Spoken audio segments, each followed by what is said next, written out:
chief beauty of this work lies not so much in its style or in the extent and usefulness of the information it conveys, as in its simple truthfulness. It forms a record of events that really happened. Other works may excel this in depth of thought and knowledge of human nature, but for hopeless and incurable veracity, nothing yet discovered can surpass it. There were 4 of us: George and William Samuel Harris, and myself and Montmorency. We were sitting in my room, smoking and talking about how bad we were. Bad from a medical point of view, I mean, of course. With me, it's giddiness. It's giddiness with me, too. Sometimes I have such extraordinary fits of giddiness, I hardly know what I'm doing. Well, I hardly know what I'm doing, too. I have such extraordinary fits of giddiness. With me, it's my liver that's out of order. Oh, how do you know? Well, I've been reading this patent liver pill circular, which sets out the various symptoms by which a man can tell when his liver is out of order. I have them all, including what it calls a general disinclination to work of any kind. I've got that, too. I've been a martyr to it since earliest boyhood. I was born with it. They didn't know it was my liver. Of course, medical science was in a far less advanced state than now. They used to give me a clump on the side of the head. Didn't do any good. Oh, body, you know. Yes. We sat there describing to each other our maladies. I explained to George and Harris how I felt when I got up in the morning. And Harris told us how he felt when he went to bed. And George stood on the hearthrug and gave us a clever and powerful piece of acting, illustrative of how he felt in the night. George fancies he is ill, but there's never anything really the matter with him.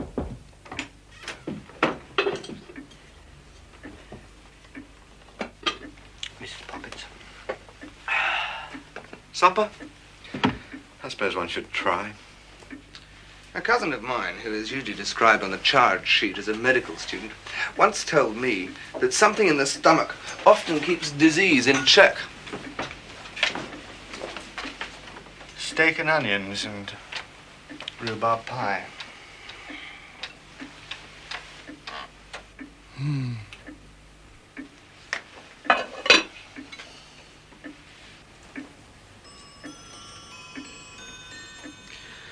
What we need is a rest.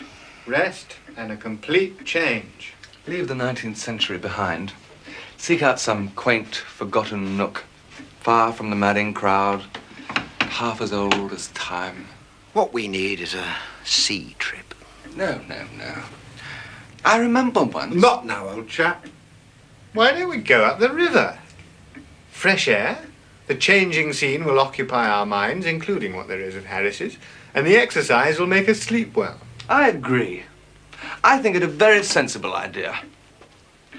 It just goes to show that you should never write off a man just because he's never had a sensible idea before. I propose. Second. Aye. Any against? Carried by 3-1.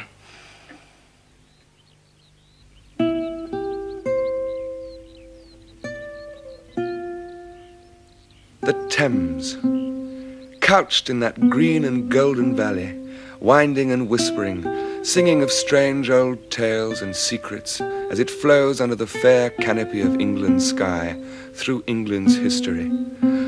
Our little boat, borne along on sun-dappled waters, through shady woods and blazing fields. How about when it rains? That's Harris all over. When George is hanged, Harris will be the least romantic man in the world.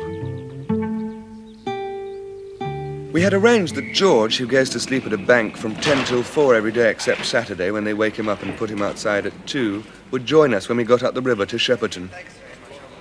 Meanwhile, Harris and I and the Gladstone and the small handbag and the 2 hampers and the big roll of rugs and some overcoats and mackintoshes and a melon by itself in a bag and a Japanese umbrella and a frying pan which wouldn't go in anywhere and Montmorency arrived on our way to the Kingston train. The 11:05 for Kingston. 11:05 for Kingston, number 2, sir. Number 2? That's the Windsor Loop. You want number 1, sir? Number 1 is the Reigate stopping, so I hear. The 11:05 for Kingston. Oh, yes, indeed. Well, I was just talking to a man who said he'd seen it on number 3. He was almost positive about that. Otherwise, there's a body of opinion which leans toward the eye level platform for the Kingston train. Though in my opinion, sir, that is the Southampton Express. Here you go, no, sir. You follow me. Monty, come on.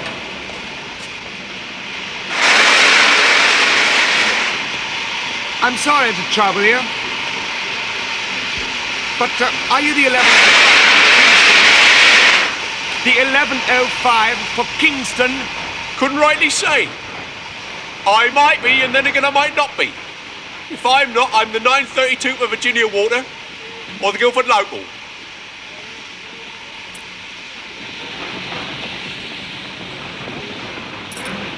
Could you please be the 11:05 for Kingston? Well, some trains got to go to Kingston, innit?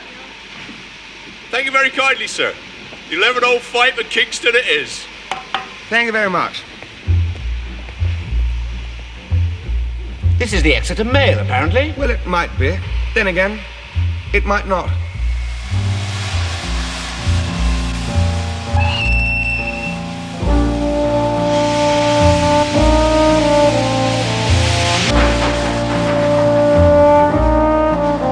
And so, the railway system which has made England the envy of the world brought us to Kingston.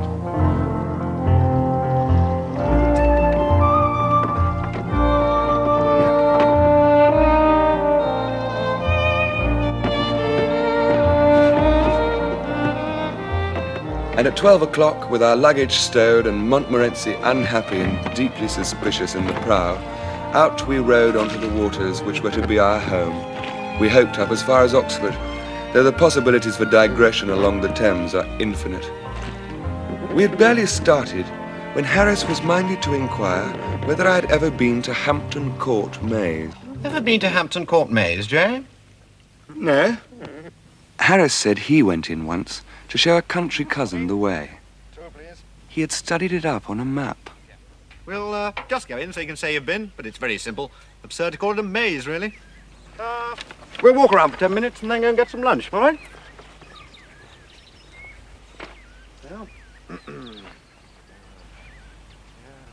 They met some people soon after they got inside who'd been in there for 3/4 of an hour.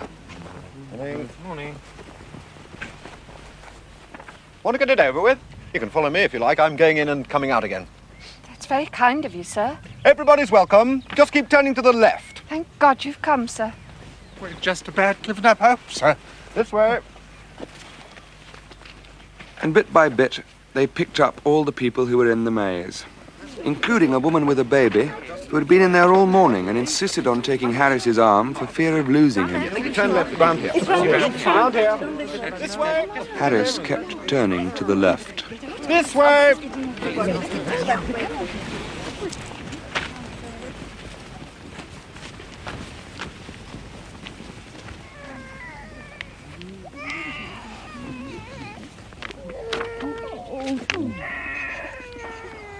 I suppose it's a very big maze. Yes, one of the largest in Europe. Yes, it must be, because we've walked a good 2 miles already.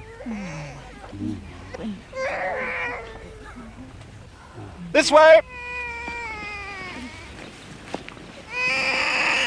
This way. Harris began to think it rather strange himself, but he held on until... Here! We passed that biscuit 10 minutes ago. Impossible. Yes, we did. It's Albert's. I saw him drop it down. Well, according to the map... I wish I'd never met you. All right! We'll go back to the entrance and start again from there. Keep turning... right.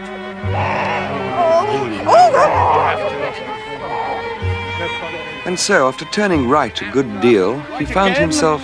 And here we are. in the middle. In the... middle. Oh, just as I...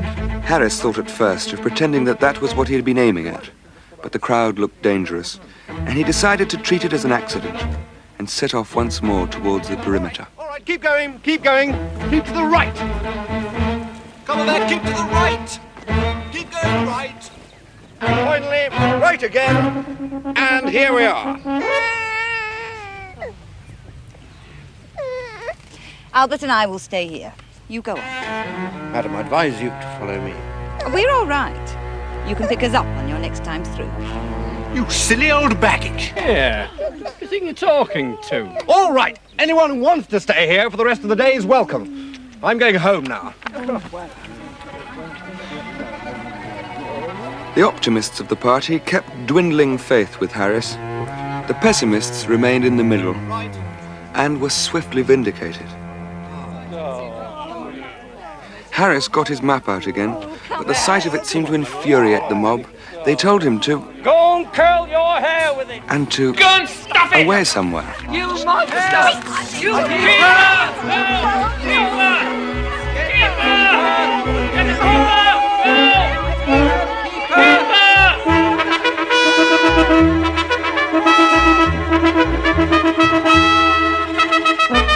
Evidently, it happens all the time.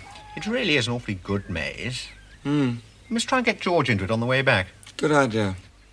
Incidentally, I'm quite willing to let you scull for a bit if you want to. Don't want to be selfish about it.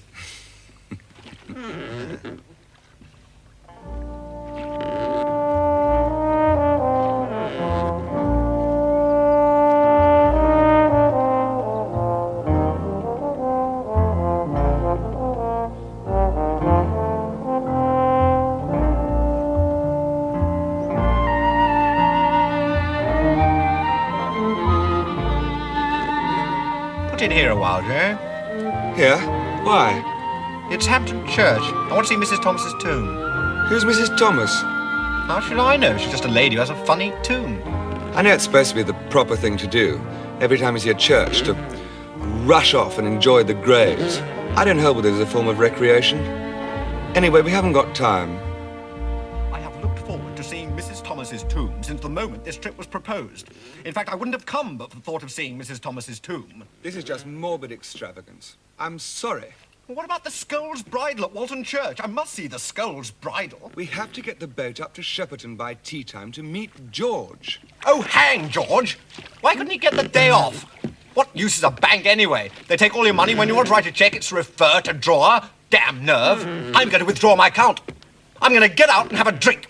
There's some lemonade in the hamper. I said a drink, not your Sunday school slops. Lemonade, raspberry syrup. They're poison. Dandelion and Pull on your line. ginger beer. If you ask me, they ruin body and soul and responsible for half the crime in England. Pull on your line! I'm pulling! The other one.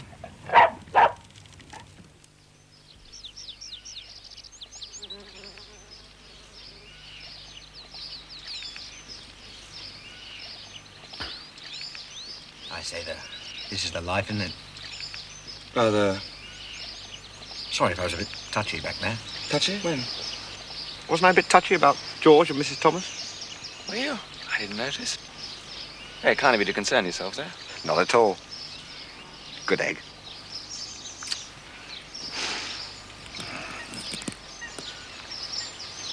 Who's this?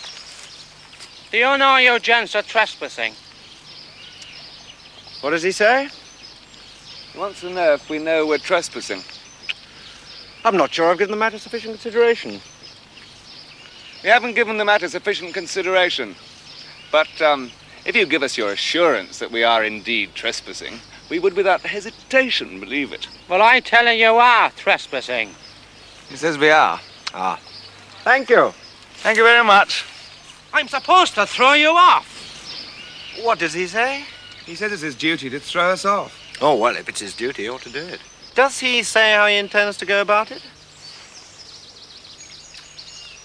No, he's taciturn on the subject. I shall tell the master, then come back and throw you both in the river. He only wanted a shilling. He must make quite an income, blackmailing weak-minded noodles.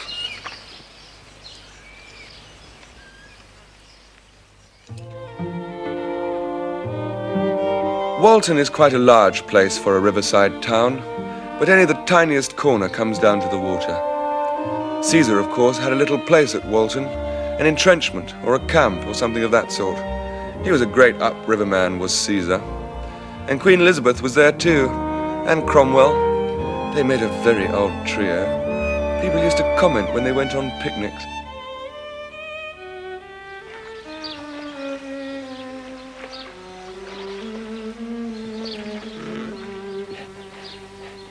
The first thing we saw at Shepperton was George's blazer on one of the locked gates. Hello, Harry! Jay!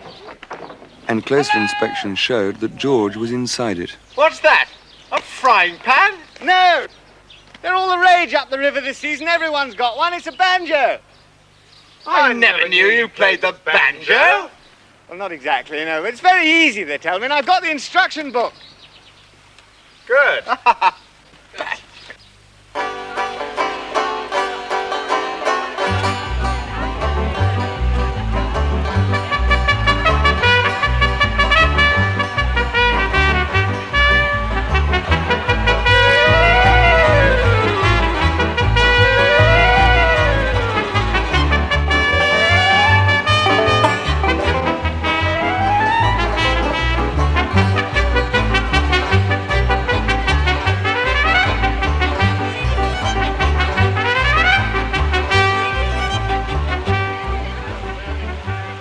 Suits you. Goes awfully well with your outfit. Do you like the blazer? As an object to hang above a fruit bed to frighten away the birds, I should respect it. As an article of dress for any other human being apart from a Margate minstrel makes me ill. I've always found envy distasteful. I noticed you and Jay were envious the moment you saw it. I can easily dispose of that idea. Your blazer wouldn't suit me at all. I always like a darker red in my things, red and black. You see, my hair's a sort of rather golden brown colour, or the pretty shade, I've been told, and I find that dark red really picks it up beautifully.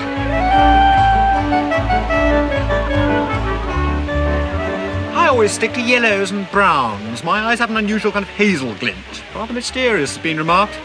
I find yellows and browns pick it up. Yes, you don't think your complexion too ruddy for yellow? No, yellow doesn't suit you at all. There can be no doubt about that. You really ought to take some blue and white with a little cream touched in. You really wouldn't look half bad in blues and creams if you kept your hat on. Now, George, on the other hand... Why is George looking like a martyred goose? It must be some girl. Everybody in the lock seemed to have been suddenly struck wooden. All the girls were smiling sweetly, and all the fellows were frowning and looking stern and noble. And then at last the truth flashed across me. I leant with careless grace upon the hitcher, in an attitude suggestive of agility and strength, and threw an air of tender wistfulness into my expression, mingled with a touch of cynicism, which I'm told suits me. Hey! Look at your nose! Look at your nose! George, I think there's something wrong with your nose. You three with the dog! Watch your nose! Oh, it's our nose! It's our nose!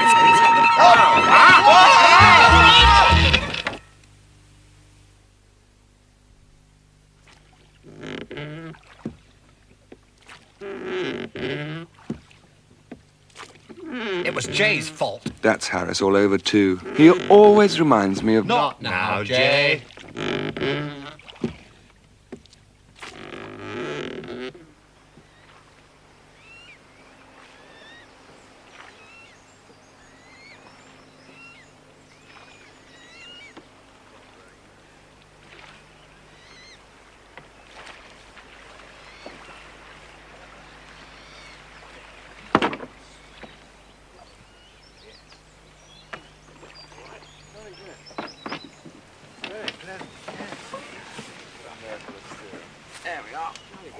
We found a very pleasant nook under a tree, a little below Magna Carta Island.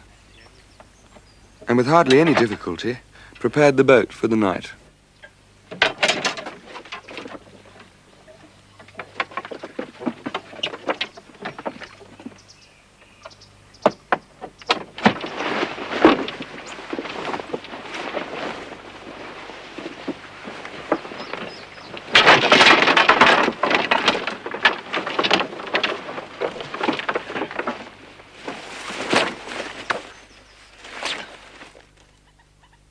Slowly, the golden memory of the dead sun faded.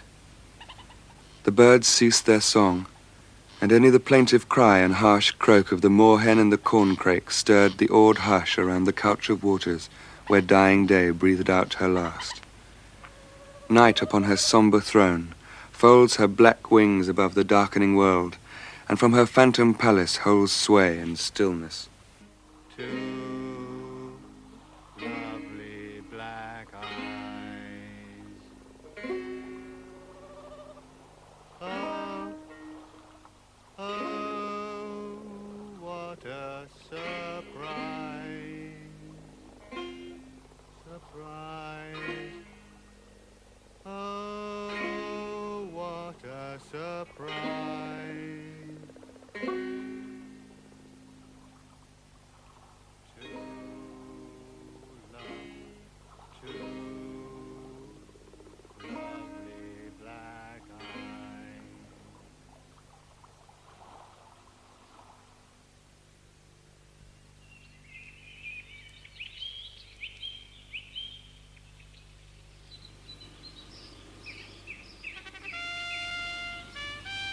King John had slept at Duncroft Hall, and all the day before, the little town of Staines has echoed to the clang of armed men and the clatter of horses on its rough stones. Since dawn, in the lower of the two islands just above us, there has been great clamour and the sound of many workmen.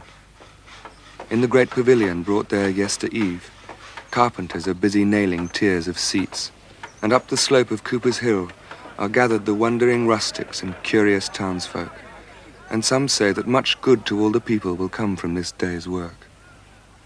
Then far down the road in the morning sun, a cloud of dust has arisen, and there comes a brilliant cavalcade of gay-dressed lords and knights, and front and rear there ride the yeomen of the barons, and in their midst, King John. The barge is waiting. King John dismounts and takes his seat, and slowly the heavy, bright-decked barge leaves the shore and works ponderously against the current till it grates against the bank of the little island that from this day will bear the name Magna Carta Island. We wait in breathless silence till a great shout cleaves the air, and the great cornerstone in England's Temple of Liberty has, now we know, been firmly laid. What's the matter? Where am I? Runnymede. I'll be down in a minute. I think I'll wear my black lace-up boots.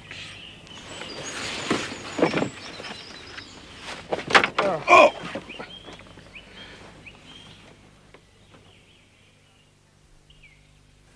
We had made gigantic arrangements for bathing. I notice people always do that when they're going anywhere near water. We had packed 3 bath towels so as not to keep each other waiting. Well, who's going in first? I mean, I don't think I ought to go in because of my kidneys. Because of your liver? Liver, yeah.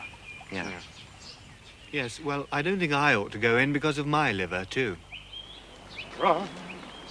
Only for telling the man this one. Oh, I think that'll do for today. Oh, what? Ah! Hello, old Jay's in. He's got more pluck than I thought.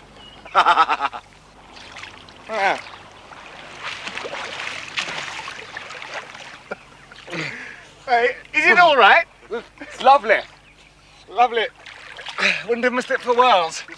All it wants is a little determination. Oh, that's better. Oh, damn it, my shirt's gone in. Oh, dear, oh, dear. Well, I don't see what's so very funny about it. It's gone. Oh, dear. Oh, dear, oh, dear,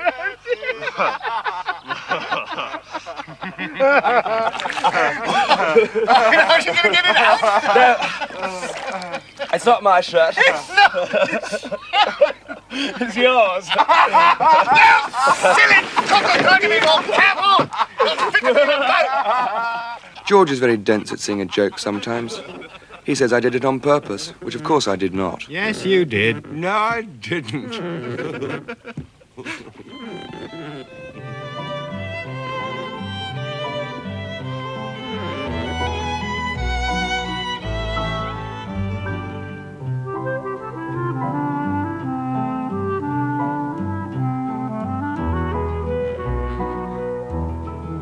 We'll have a light lunch and eat properly tonight. There's some hard-boiled eggs.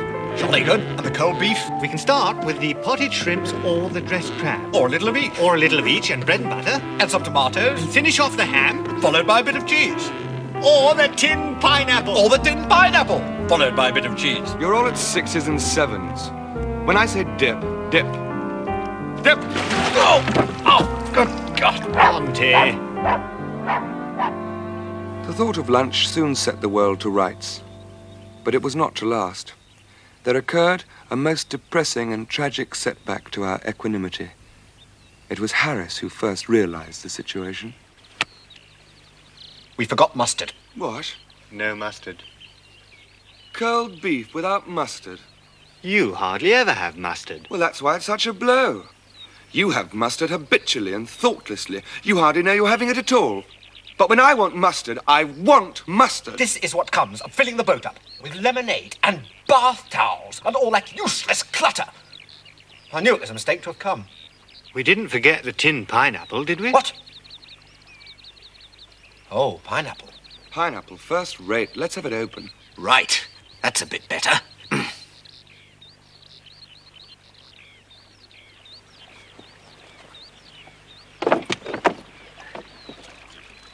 Nothing quite like tin pineapple. Puts fresh pineapple in the shade. It's the juice. It's more of a syrup, really. It's not exactly sweet. It's not exactly bitter. It's the way it's not exactly crunchy, and yet it's firm and clean tasting. Where's the opener? Well, I'm almost sure we've got one. We must have.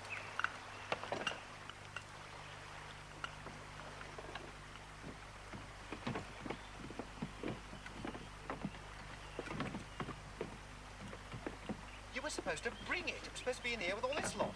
It's not in the banjo, is it? Really? It's just a question.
And we got into our boat and rowed away from that spot and never paused till we reached Maidenhead.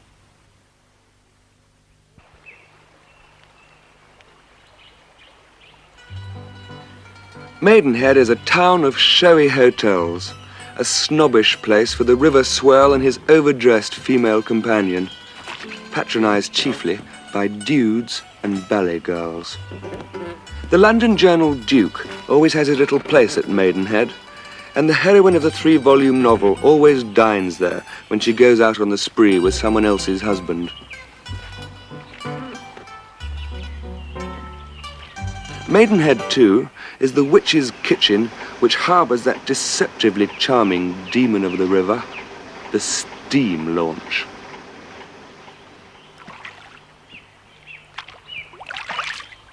But all that is left behind at Bolter's.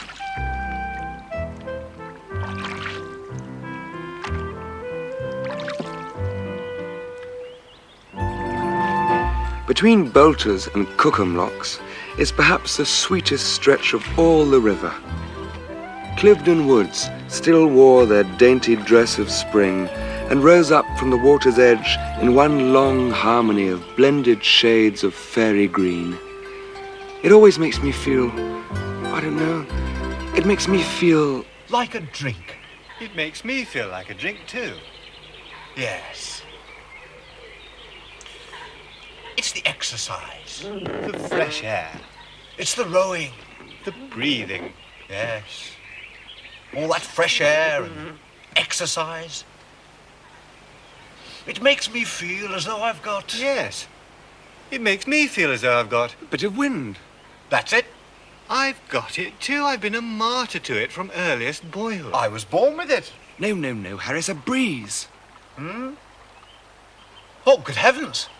Shh, don't say anything. By Jove, I think it's in our favour. Quiet, man, they'll hear you. Act casual.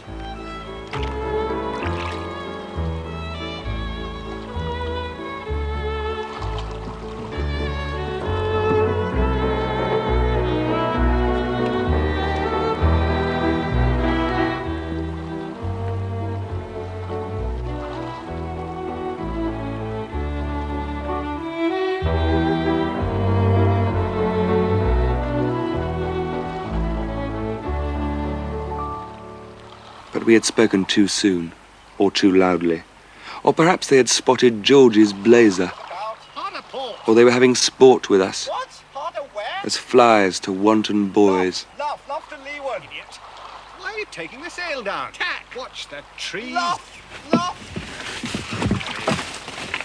Where's the wind? And so we went on to Marlow, and put up near the church.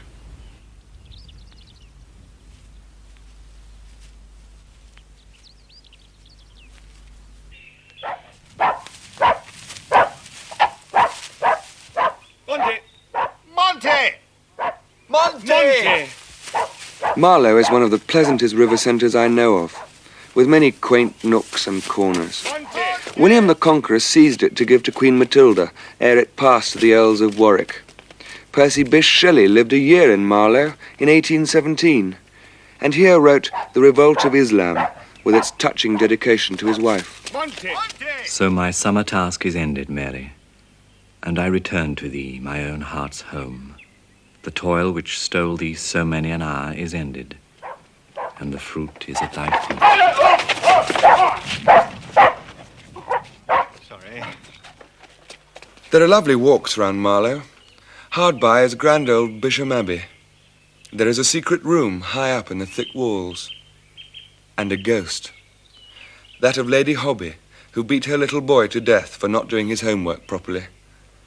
And in Bisham Church, she kneels piously among her other children who did do their homework properly.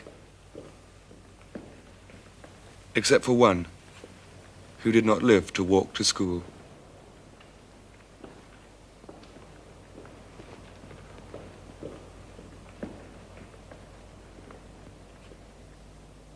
This is the best.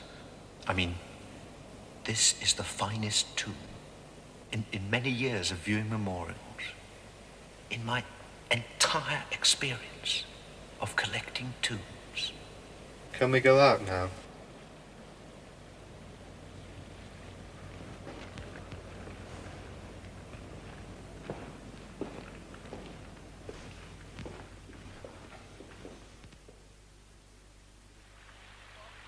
We spent the morning revictualling. Our departure from Marlow I regard as one of our greatest successes. It was dignified and impressive without being ostentatious. By the time we had finished, we had as fine a collection of boys with baskets as the heart could desire, and our embarkation must have been as imposing a spectacle as Marlow had seen for many a long day.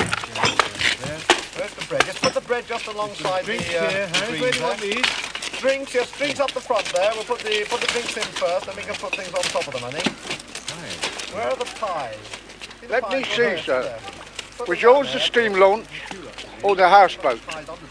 No, it was a double-sculling skiff. Steam launch, indeed. I hate steam launches. I suppose every rowing man does.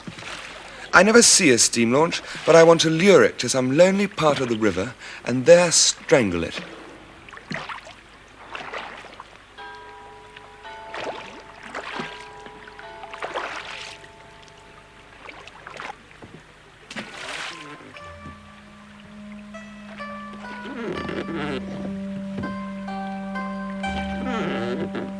No longer where the woods to frame a bower with interlaced branches mix and meet, or where, with sound like many voices sweet, waterfalls leap among wild islands green, which framed for my lone boat a lone retreat of moss-grown trees and weeds, shall I be seen, but beside thee, where my heart has ever been.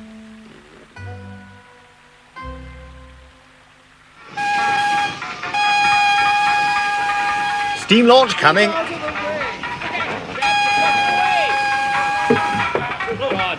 It's kind out, you fellows. Get out of the Get way! out of the way, you chaps. You're I blocking thought the we river. might have a drink at Hurley. Good, I'll show you Dane's Field. Is that a pub? That's a field. Oh. Invading Danes camped there. Not recently. You know, I keep thinking I can hear voices. Then I thought we could have a drink at Shiplake. Lovely church at Shiplake. Do you know who got married there? Guess. Julius Caesar? Queen Elizabeth. Lord Tennyson. Bless my soul, George, if it isn't a steam launch. You know, I thought I heard something. Any chance of a tow?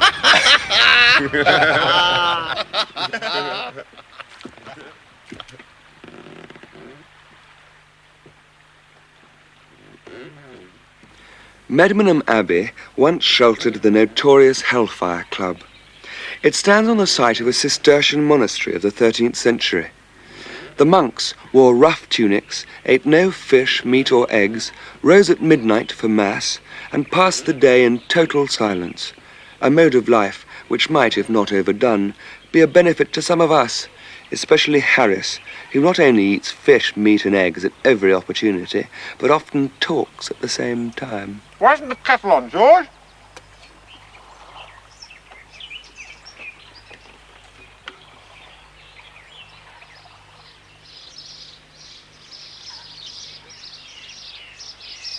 Could you spare us a little water? Certainly. Thank you so much. Where? And where do you keep it? It's always in the same place. I don't see it.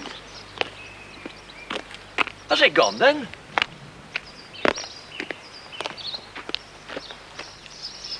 It's still there. We can't drink the river, you know. It's dangerous. I'm sorry to hear that.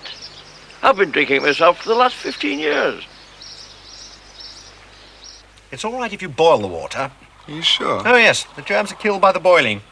They're little crawly things called bacilles. Bacilles? Yes. Can't stand the boiling. Drives them wild. Man said he'd drunk it for 15 years. How did he look? Not well, but he didn't boil it. I need this. What's that? What's what? Floating in the river. A dead sheep.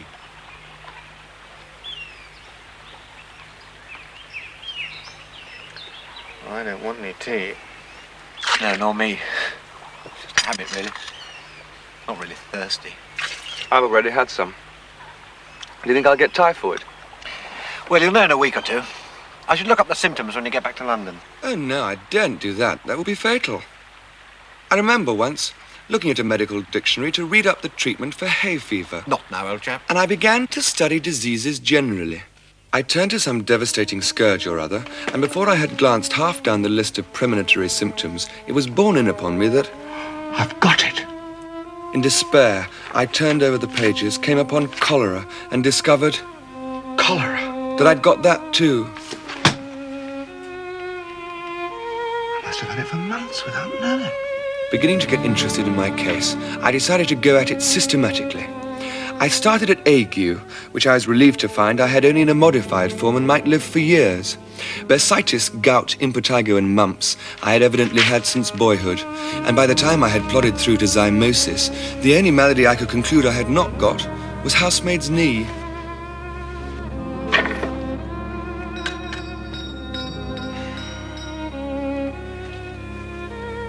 Well, old son, what's the matter with you? I will not take up your time by telling you what is the matter with me. Life is brief, so I will tell you what is not the matter with me. I do not have housemaid's knee. Everything else, however, I have. And I told him how I came to discover it all. Then he opened me and looked down me and hit me on the chest when I wasn't expecting it and butted me with the side of his head. And then sat down and wrote out a prescription. I took it to the chemist. I don't keep it. You are a chemist. I am a chemist. If I were a cooperative stores and a family hotel combined, I might be able to oblige you. Being only a chemist puts me at a disadvantage. Well, what does it say? 1 pound of beefsteak with a pint of bitter every 6 hours. 1 10-mile walk every morning. 1 bed at 11 every night. And don't fill your head up with things you don't understand. I was telling George. I always like hearing that one.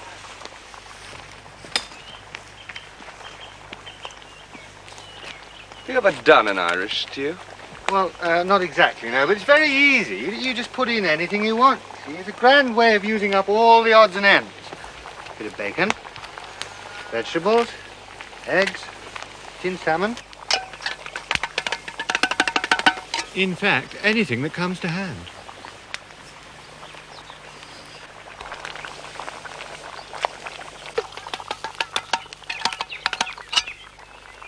Something seemed to disagree with Harris that evening.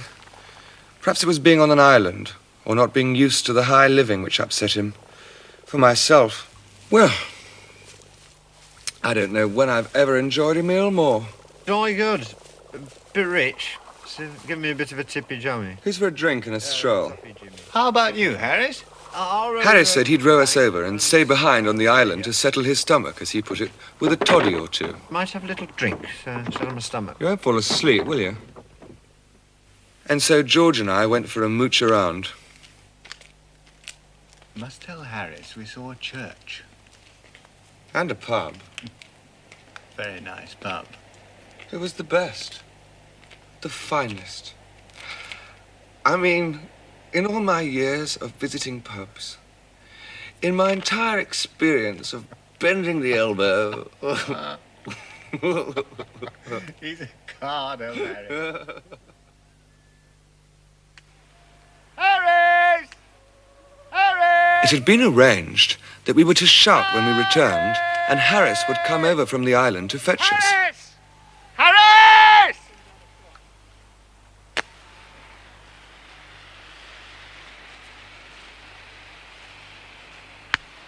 Do you remember which island it was? Well, they all look the same, don't they? Well, how many are there? I mean, do you know? Well, only about 4. He'll be all right if he's awake. Harris!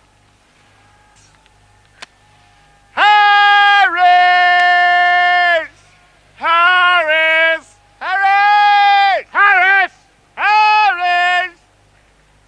Harris! What do you think the dog would hear? Harris! Harris! Harris! Monty! That's it. I'm going to stay exactly like this until the morning. I don't know where we are. I don't know where Harris is. I'm going to die anyway. I'm not going to move anymore. Hang on. What was that? Harris? Harris? Harris? Harris? Harris!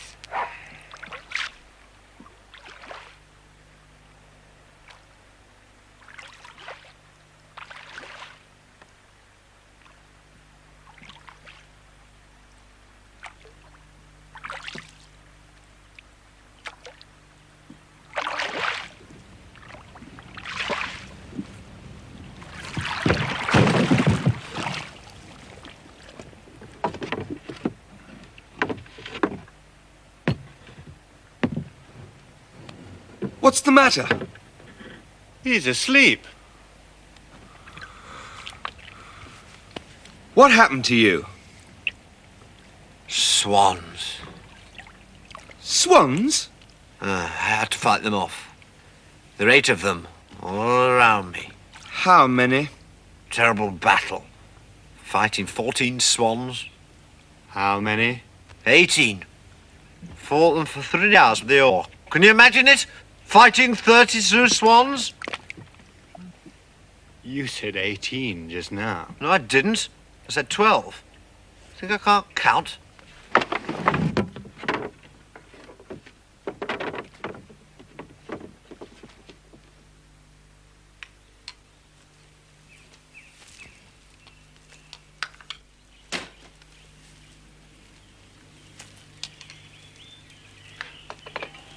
What should we have for breakfast? Something plain. Very, very, very plain.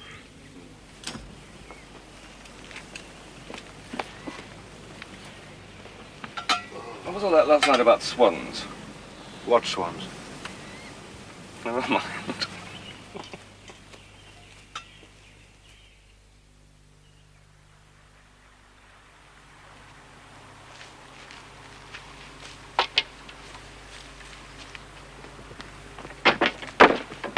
My turn to steer. You two take the sculls. It's about time you and Jay did a bit of work for a change. Fancy George talking about work. Have you ever seen him work? Certainly not on this trip. I don't see how you'd know. You're asleep half the time. You ever seen Harris fully awake except at mealtime? Honesty compels me to say no. Well, I've done more work than you. Could hardly have done less. Oh, Jay thinks he's the passenger. So, that's your gratitude to me for bringing you and your wretched boat all the way up from Kingston and supervising everything and slaving away over you. Well, it's not more than I expected. Supervisor. Oh, very work on nice. this journey. Thank you, Headmaster, very much for coming on the trip. That was extremely kind of you to come and look after us. You get out of the way. It's about time I had And to go go. and see. I'm putting the banjo in its proper place. Something we need. Look at that. Get it. It was finally agreed that Harris and George would scull up past Reading, and I would take the boat from there. We were evidently becoming old river hands. All this hard work. Why, only last season, Jim Biffles, Jack and myself pulled all the way from Marlow to Goring in one afternoon. Never stopped once. Do you remember that, Jack? You can always tell an old river hand by the way he likes to give others a chance. Against the wind, too. One can't help but deplore the way the river is abused by young pups and doddering old fools who've not the faintest conception of boatmanship. Yes, they're absolutely without sensitivity to the moods and dignity of the river.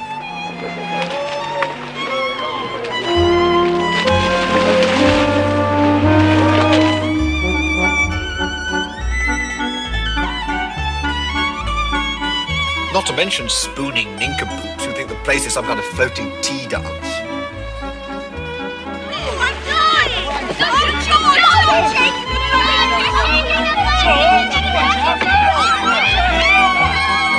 There are grounds, in my opinion, for banning girls from the river altogether unless properly dressed. Boating costume is very fetching on a pretty girl, though. Yes, well, I've got nothing against girls as such. Like Christian martyrs every time a drop of water goes near them.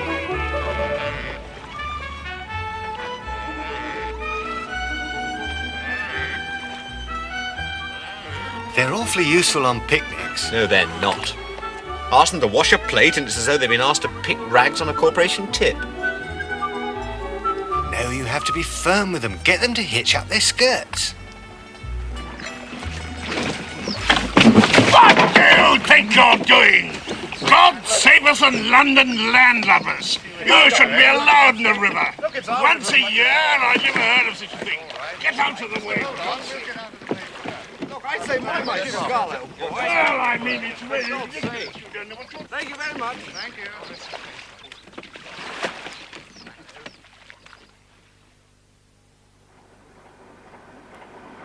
I was ready to take over the sculls at Reading as we had agreed. All right, all right. I think they own the river with their money and their trollops. London landlubbers. Jay! Well met! There we are. Anybody else?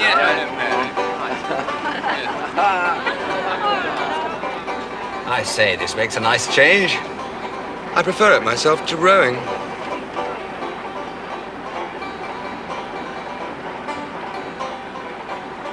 From Maple Durham to Streatley, the river is glorious. You pass Hardwick House, where Charles I used to stay and play bowls. And when Cromwell's sails were sighted downstream, he calmly continued... Oh, no, wait a minute, I think I've got that wrong. Sorry. He did play bowls, though. Once you get the rack, now you just put your hand a little higher.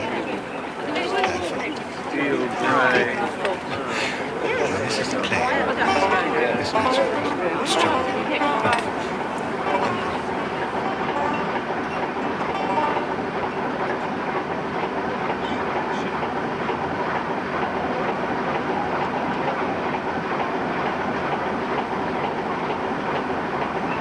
You see that church? The mortal remains of Jethro Tull lie buried in that ground. Remember him? Not altogether. Really? I'm surprised. Very great man in the world of agricultural mechanization. It's not the world with which I'm most familiar.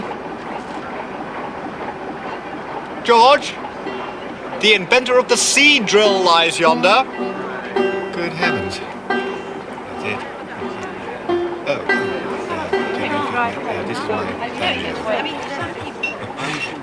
quite simple, really. Now, here's the thing. Gatehampton Railway Bridge. One of Brunel's 3 brick bridges across the Thames. George? Yes! Brick Railway Bridge. Jane doesn't want you to miss it.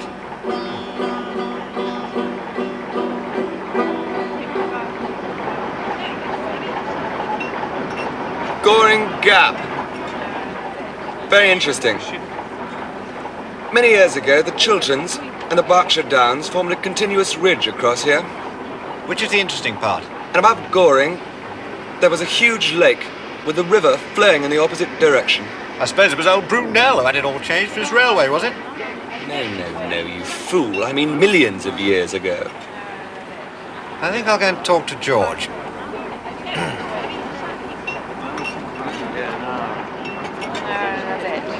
Well, if you shift it. Steamboat's coming! Hey, get out of the way! Bloody idiots! Get out!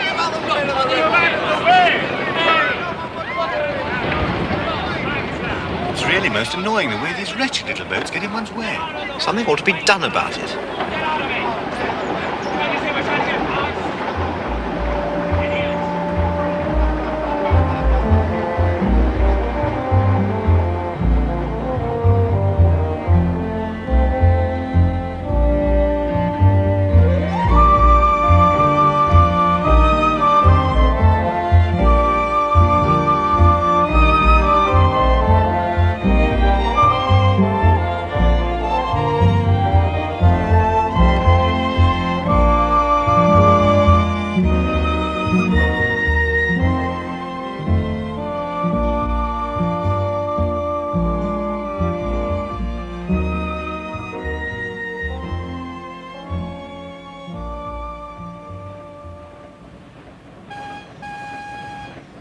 My friend's launch cast us off at Abingdon. Harris claimed he wanted to stretch his legs. Which church? St. Helens. Which memorial? Mr. Lee. Did he invent agricultural implements or did he murder his family? He's very rare. He had 197 children.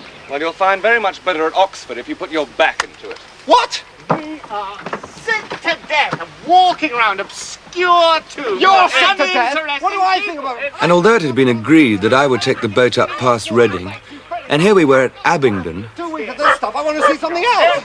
after a short discussion with Harris and George, I took up the sculls for a while. And then they pulled us up the last stretch to Oxford.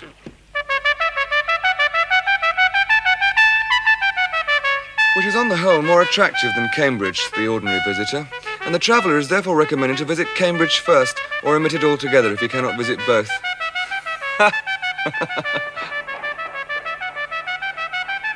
The Baedeker guide is quite right.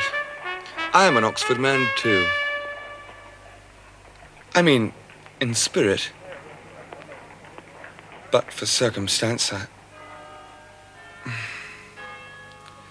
Now, the architecture of Oxford.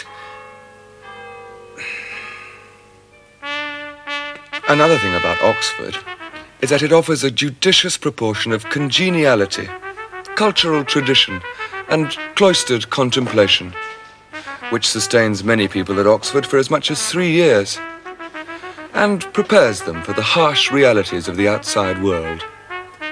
Parfait anglais, voyageant sans dessin. Voltaire was quite right. Voltaire. What he said about the perfect Englishman, aimlessly voyaging. And, of course, ignote errare locis. No, Voltaire was a froggy. That's Latin. Ovid, the delight of wandering in unknown places. Good day. Tu quoque. What did I tell you? Audigar hos jus, autau thuot anicon. What did he say? I said, Jove cannot please everyone, either by making it rain or stopping it.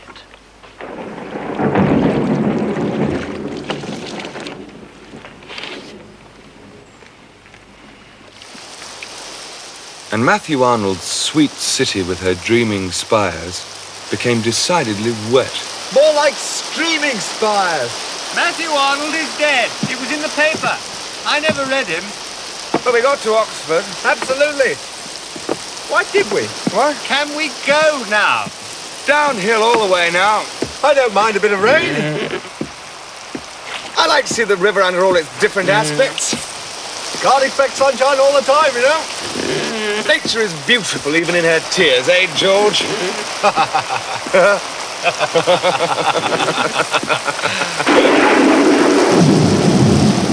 Sandford Lock is the deepest on the river. Here's one for you, Harris.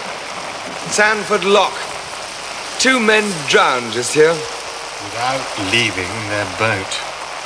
The field pie's a bit wet. Pie's a bit wet? Here you are, Montmorency. Oh, you see, even the dog knows when he's had enough.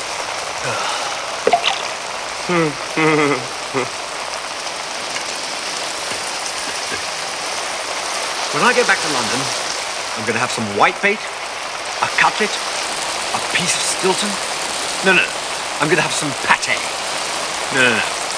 I'll have some sole, white salt. A row!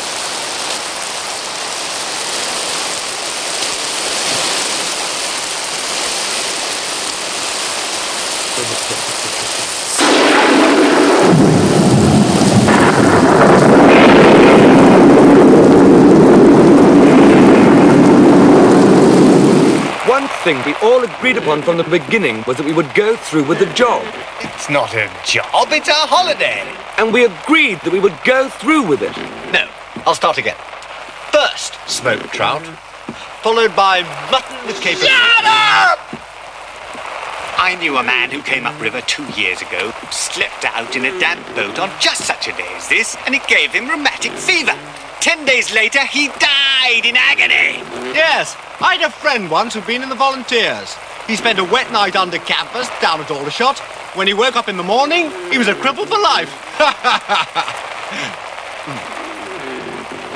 Pull over. There's something in the water.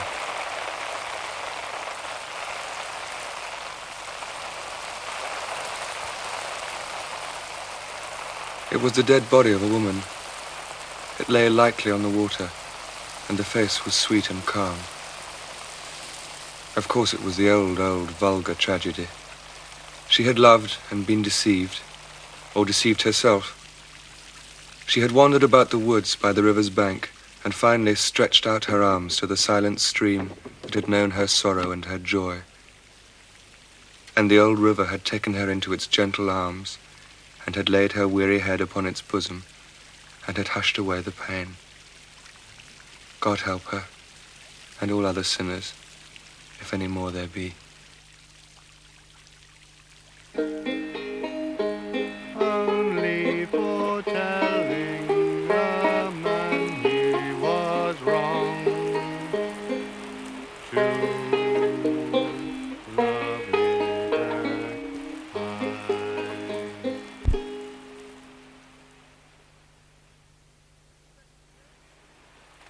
The second day was exactly as cheerful as the first. You know, it's almost a pity we've made up our minds to contract our certain deaths in this floating coffin. Well, there are only 2 days more and we're young and strong. We may get over it all right.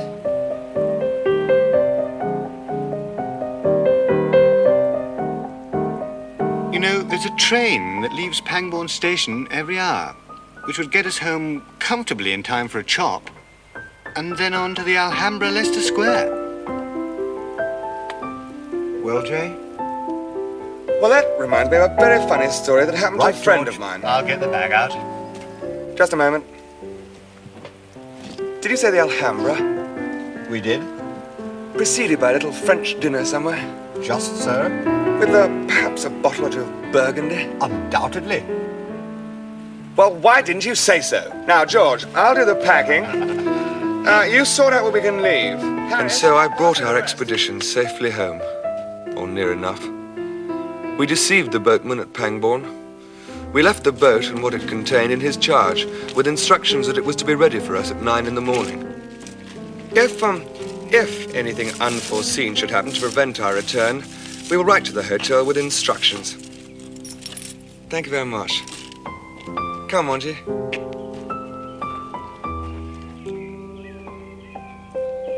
Why, it's turned out nice after all. I said we should stick it out.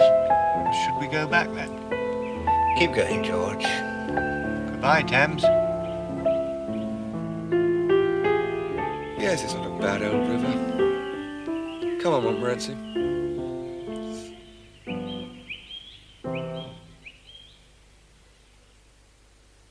Three Men in a Boat, to say nothing of the dog, first appeared as a serial in the magazine Home Chimes in 1889. I intended there to be some humorous relief, but the book was to be the story of the Thames, with its scenery and history. I decided to write the humorous relief first, but it seemed to be all humorous relief, and most of the serious stuff which I managed to get done was promptly thrown out by the editor. I did not have to imagine or invent. Boating up and down the Thames had been my favorite sport ever since I could afford it. I just put down the things that happened. Harris was Carl Henschel. I met him first outside a theatre at the door to the pit. We thought he was going to end up as Lord Mayor, but the Great War brought him low. He was accused of being a German. In fact, he was a Pole. George was George Wingrave, who subsequently became a bank manager. I met him when lodging in Newman Street, and afterwards we shared in Tavistock Place, handy for the British Museum reading room. I wrote the book at Chelsea Gardens. I was just back from my honeymoon and had the feeling that all the world's troubles were over. Coming up next tonight, an up-close and personal look at the art crimes of guerrilla pop artist and social satirist Ron English.